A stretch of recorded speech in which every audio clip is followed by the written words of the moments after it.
So coming down to the last kind of interesting game from my perspective, let me know if you have anything else other than this game, Craig.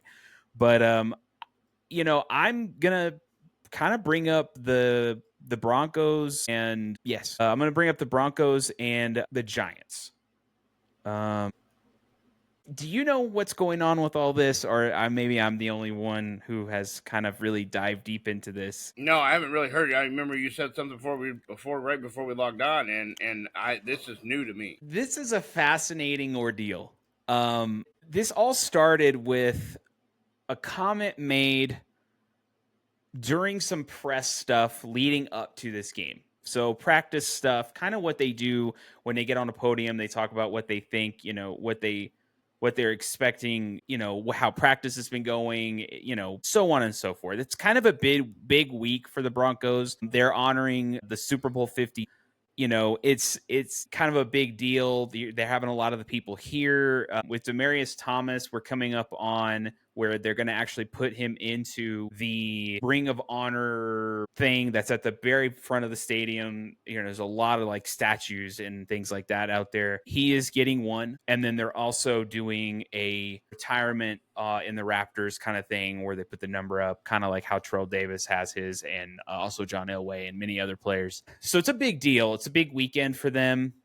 So it's been a lot of talk, a lot of press asking questions, about the Super Bowl 50 team, about Demaryius Thomas, but also about the game itself. And there was a question, somebody asked something. It was Cooper, one of our offensive our defensive lineman, outside linebacker kind of position.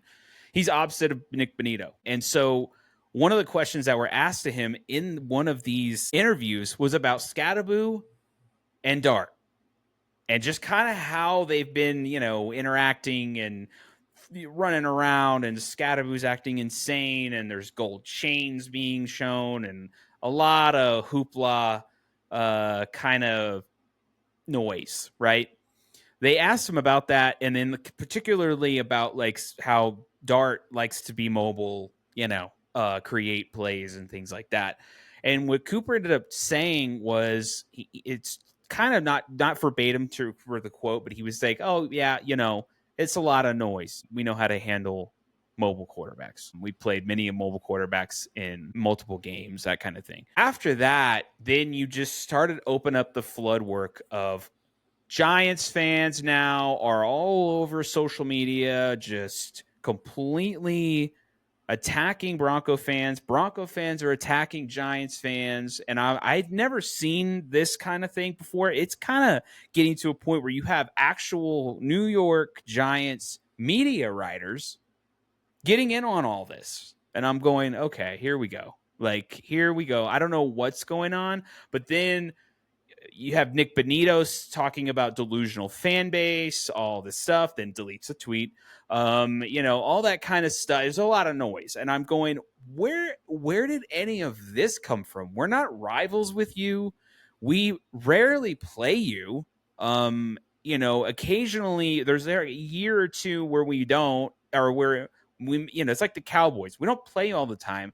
But when we do, it's like once every 2 years or something like that, and for some reason we have a lot of noise of, well, you didn't beat Radler. I think the Giants lost to the Saints or something. And then you have, well, y'all barely beat the Jets, and y'all lost to Daniel Jones. And it was like, where is this coming from? So there's a lot of buzz. There's a lot of heated things. You have players saying things. You have fans saying things. You have sports media writers saying things. And it's just like a big craziness. And I'm going, on top of all of that, you have these ceremony things going on Friday, Saturday, Sunday. You have, all the Super Bowl 50 guys are going to be there on Sunday. They're honoring a player who's passed away and was also part of that team. So it's like, all that being said, and you have this noise and this whatever. And I'm just like, this is a crazy thing. I really hope that there's not an all-out brawl, because it seems like there might be. that seems like somebody's going to get mad somewhere and someone's going to try to pull a, similar to what we saw with the City game in a way, and I'm just like, I hope we don't see that. This is an interesting game to me. Ultimately, I'm a Bronco fan, but also as a football fan, as a sports fan, this will be a fascinating game. You have these two players with Scadaboo and Dart. They're starting to make a lot of noise. They're getting a little flashy. It's kind of reminiscent to like kind of how the Cowboys were in the knees, with Dion and the Flash and the way that they've approached these last few games, especially this last game. That's kind of how they, are kind of portraying themselves, which I do find fascinating because it's a team that hasn't really done anything in a good while. They've had no excitement really. They completely missed on Daniel Jones. That was a big. They wasted Saquon Bartley's career. Not Prime, totally. He won it. He won a yeah, championship, but yeah, but still, he was early. I mean, that's who he got drafted by. So, but that's not who he won a Super Bowl with. So there you right, go. right. And it's kind of, to me, there's a lot of interesting components to this. The Broncos are coming off a game where they sacked a quarterback 9 times. Nick Benito has 8 sacks. It's wild to me. They are one of the top defenses in the NFL, and they're going up against these young guys who Scadaboo runs like a crazy person, and Dart is trying to become a Mahomes type esque player, I guess, running and also trying to throw on the run and make plays out of nothing and that kind of things. What Knowing how these teams are kind of broken down, what's your take on this series, this particular game coming up tomorrow? So it's very weird because Scadaboo, you didn't really hear a lot about him leading up to the draft. He had a pretty good playoff run with a team that doesn't really go to the playoffs that much, isn't known for powerhouse college football, so he made a name for himself. He gets drafted higher than you would expect, but he comes in and he's basically the backup running back to a guy that this Henderson guy in New York, Travion Henderson or whatever, and all of a sudden, first couple weeks, he uses his opportunities and really makes a splash, powering through people and making some big runs. All of a sudden, he's now the guy. He's the one, and the offense is still struggling. They're not winning, and basically the head coach goes, "I got to make some kind of splash here to save my job. This is a last ditch effort. I'm going to bench Russell Wilson, and I'm going to go with this young kid and throw him in and see what happens." And all of a sudden, kid wins his first game, looks okay, looks pretty good. Then they lose, but he plays okay. And then all of a sudden, here we come, and they just dog walk Philly. And now all of a sudden, it's these two have saved the New York Giants franchise. They are the Bash Brothers. They go out here and run people over, and the Flash and the chest bumping and the head button and grabbing each other on the sideline and the whole thing has just exploded. And is it sustainable? Nobody knows. Like, it's been 3 weeks. Like, let's see if once these guys get some film on them, is Jackson Dart able to sustain any? Right now, we're going off of high school and minimal college tape from Jackson Dart. Nobody's seen anything. They don't know the guy. They don't know what his tendencies are. They don't know what deal. And is he playing okay? Yeah, but it's not something that I would go, they're gonna take the Broncos out behind the woodshed, ruin their weekend. And there's no, I mean, I would be shocked if they beat the. And now if they beat the Broncos, great. Hey, maybe they are for Yeah. real. Yeah. But am I starting a social media war because of these two rookies? No, absolutely not. Like, it's just not. You don't have enough information on either one of them to be able to sit here and say we've arisen. We've arrived, and we are going to take the league by storm. And I believe that's what they believe in New York, is that these two guys are just taking the league by storm, and going to shatter every record and win a bunch of games and revive the New York Giants back to the Phil Simms and Lawrence Taylor and days of that deal. And I just don't. I mean, are they okay? Yes. Can they win some football games? Yes. But I don't think. I still think they're a couple years off. And I think once the league, just like here, the Washington quarterback struggling. Daniels he's not lighting the world on fire. We've talked about the struggles that the guy in Houston is having. He's never been the same other than Stroud. He hasn't had luck.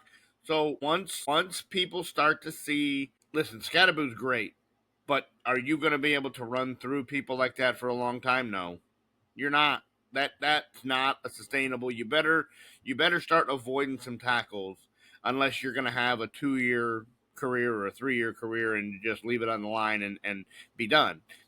Because these guys are too big, too fast, too strong to run the way he's going to run and make it for. He won't even make his first 5-year contract the way he's running. Jackson Dart, and is he good, or is it just nobody knows what he's doing and it's going to take some weeks to figure out? It'll be a good test for both of them. But am I sitting here with my chest out if I'm a Giants fan going, we're going to come in and we're just going to, I mean, the win for the Eagles was great, but I also think it was very bad at the same time because it gives them a false sense of, oh, we just beat the world champs, and not only beat them, but we took them for everything. They were never in the football game, and that's a huge false sense of swag that they've got. And hey, man, shout out to those guys for having that kind of confidence and everything like that. That's great. But you're gonna end up starting a war that you can't finish by starting this whole social media thing. yeah, and the thing is I think it was really the media that set this up. Right. Because they asked a ridiculous question to a player who's been in the league for a good while. He plays defense. The defense is very good. They're very confident, and the way that the sports media kind of phrased it, yeah, was like, "Oh, what are you gonna do to stop those guys?" And when you're saying that to a defensive minded team that is one of the top defenses in the NFL, especially when it comes to pressure, we're gonna do the same thing we've done for the first 6 weeks of the season, right? And we're gonna see what happens. We've faced many quarterbacks that run. We've done pretty well against them. Nobody's torn us up. Jaden Daniels hasn't torn us up. Jalen Hurts hasn't torn us up. We know how to play against those guys. We have film. We're going to do the best we can with the hand we're dealt. Nothing he said is wrong. Nothing he said is controversial. He just said, "Hey, we're gonna stop them like we stopped the other mobile quarterbacks we face." And the other thing was middle of the game, if that's not working, then we're going to make an adjustment at halftime and try it again. Yeah, and Dart, I think Dart had somebody asked him a question, and he was kind of like, "They're a dangerous team." So he kind of stepped back a bit. I thought he might go step into that and kind of still feed it. I'll tell you, but he didn't do it. He didn't do it. Yeah. I mean, now when you watch those guys interview, they do chest out like we're here and we're and that's fine. You can be confident, right? But right. Let's not jump. Let's not put the cart ahead of the horse here. That we haven't done this for 2 seasons. This isn't like a 20 game stretch where those two are on fire. It's one, and we'll see now if they can come out and perform and put up good numbers against a very good Denver defense. Good for you. Yeah, I'll give him credit there. I will say if that happens, I'll give them the credit for sure. Scadaboo worries me a little. Not necessarily Dart. It's just more of the way Scadaboo plays. Right. There's a particular player that we haven't had all season so far. We don't know yet if he's ready to go. It was more like he practiced limited. I don't know if it was limited or what, but he was questionable for the game to start, which was Greenlaw. He is a run stopper. He played with 49ers, I think. Yeah. for a while. The one thing the Broncos have been missing all season to this point is him. He is a person able to stop the run. He is a person who has been able to kind of solidify the middle of that field, which has been a problem all season. That's why the middle of the field has been like, you want to beat the Broncos? Attack the middle of the field, because that's their problem right there. That has been our issue. So Scadaboo kind of worries me a bit with that. If Greenlaw's in this game, then I'm not so worried about it. But if he is out, that is a little bit of a problem. They're going to have to really clog up those lanes and block and really kind of set that tone on the line so that he can't just bust through stuff and just go nuts or catch the ball. Well, and let's not forget, the Giants are missing a huge part of their offense in Malik Neighbors. Malik Neighbors blows his ACL. That's a huge loss. Is that the offensive lineman? There's an offensive lineman that was now said that he's out. He's not even playing in the game. No, Malik Neighbors is your number one wide receiver. That's right. Okay, the top wide receiver, one of the top in football, and he tears his ACL, and that's going to be a huge loss for them. And if the Broncos make them a one-dimensional team, I do think they win this game. Right, and basically that's kind of what they were with Scadaboo and Dart. Like Scadaboo runs, Dart runs. They run a lot of option, like QB read type deals, and Dart's made some plays with his legs and again, that's great, but he's already been concussed. Like they're looking in the NFL's looking into that where the head coach goes into the blue tent and it's like, come on, we got to have him out of the and all of a sudden he comes out of the tent wobbly and goes back in the game, and they're like, hey, did we really even look at him? Like, you can't go in there and rush these doctors and so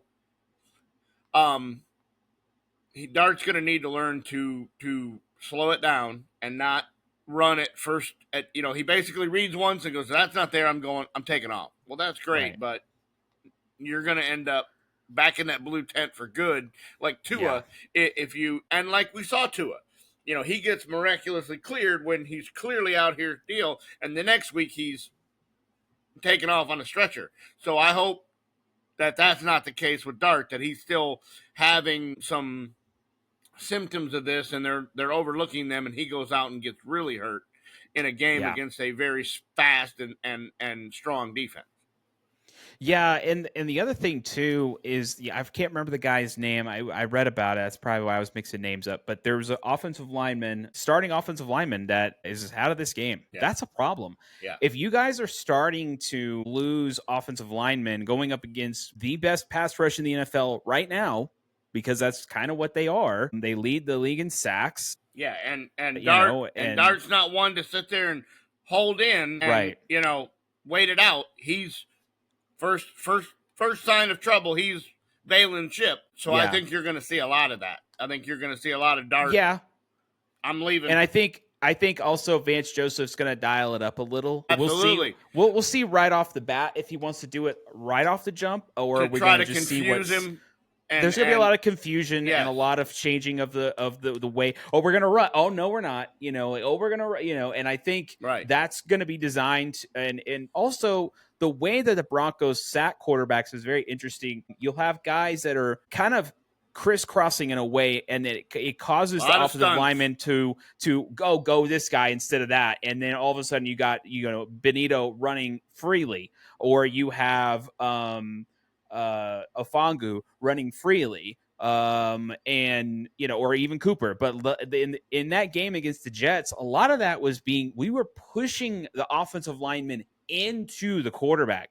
So then all of a sudden he's just getting closed in, and then someone gets free and grabs him. Like it's kind of interesting. I haven't seen the Broncos play defense like that, and I'm not going to sit here and say that they're anywhere going to do what this team did, but I haven't seen a defense play like that since the Super Bowl 50 defense, because that's exactly how they played all year that year, where they were pushing guys into quarterbacks. Even in the playoffs, we were watching it happen. So I was like, man, they're really just manhandling offensive linemen. Like, it's kind of wild. And Happy Feet Dart is going to get extremely happy if that starts closing in around him. Yeah. And with Greenlaw back there, if Yeah. Greenlaw's in this game, I don't see Dart wanting to run. That guy Greenlaw is huge. I'm like, Yeah. if he hits you and you forget to slide, or if he tries to do that fake stuff, like, oh, I'm going to go this way and I'm going to juke, someone's going to hit you because you're not paying any attention to what's going on. You're focusing on this guy that you're trying to juke out and whatever.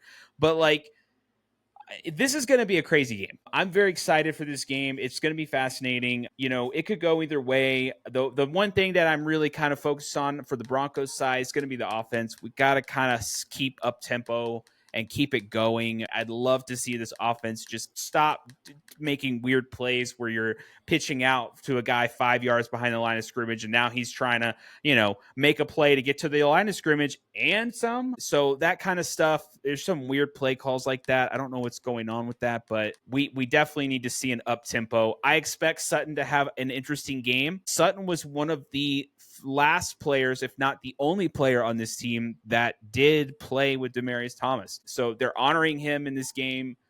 I think Sutton might have a crazy game, just because that was his guy. He's still keeping a lot of those traditions still to this day, a part of the Broncos that Demaryius Thomas ensued. So it's, that listed in the way that they did stuff. So he still does that, which is very interesting. So he looks up to him. Basically, he was like a mentor. So Right. I expect Sutton to have a big game in this, and I expect the Broncos offense to really just Giant go secondary, not fast. known for locking people down.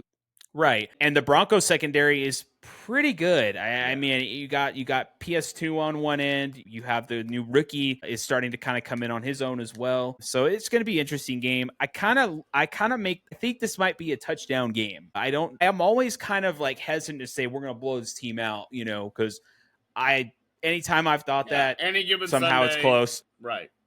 I mean, go back and look at the Jets game. Yeah, I thought that was going to be close. Or not, I thought that was going to be that easy one, but it wasn't for some reason. But again, we're in London, so yeah, whatever. Weird things happen when you start traveling like that. But yeah, it's, I'm excited for this game. I think this was the next big exciting game after the ones we talked about. It's the social. If anybody wants to look at some interesting stuff, go on Twitter and type in Denver Broncos versus Giants and go look at the hoopla that ensues with that, and the amount of just crazy talk that is happening, from the fans to the sports writers to whatever. Just go look. It's hilarious. It is a crazy mess of two teams that aren't rivals. I mean, yes, they want to talk about, oh, well, they played each other in the Super Bowl many years ago, and I'm like, okay, but honestly, half these people don't even know when that was. And none of those players aren't here. Or yeah, some of those players are associated with gone, the teams. So it's no one remembers that. So they're all focused on now and the current thing, which is Scadaboo, Dart versus Bo Nix and the Denver defense, or whatever. I'm not sure about the run defense when it comes to the Giants. J.K. Dobbins, he was quiet in the last game. It's kind of interesting, but I kind of hope that that running game, I mean, Dallas steps up a little. Problem with him. Dallas put up 35 on him. I mean, so defensively they didn't look great against Dallas.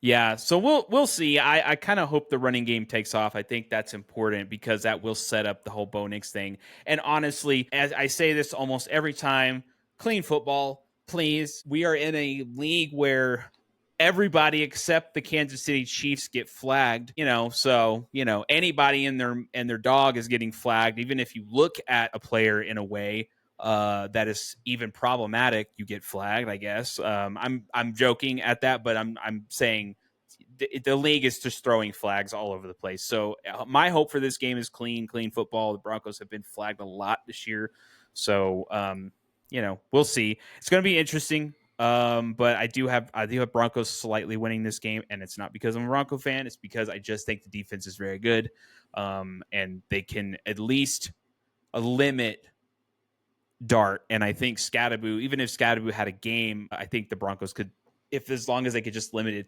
him and just kind of force him to have to be constantly being tough all game. And then also, let's not forget, the guy lost the ball twice in that Eagles game. I'm pretty sure he fumbled twice in that game. And so to me, it's like, Scadaboo plays tough, but he's also not protecting the ball. And Right. you cannot do that with a very veteran defensive team where it's a mixture of veterans, a mixture of rookies, and even that middle in between players. Like you have the PS2 and you have the Benitos and stuff like that. Those are middle of the road. They haven't been in the league too long, but they're also not veterans. So it's like, but he's got to protect the ball, because if you start loosey goosey with the ball, they're going to get you. Yeah. I'm sorry. They're just going to get you, man. Like they know how to do it. They know how to attack. And if they see you're being loose with it, it's a matter of time. But the Eagles saw it and they didn't take advantage of that, but they saw it.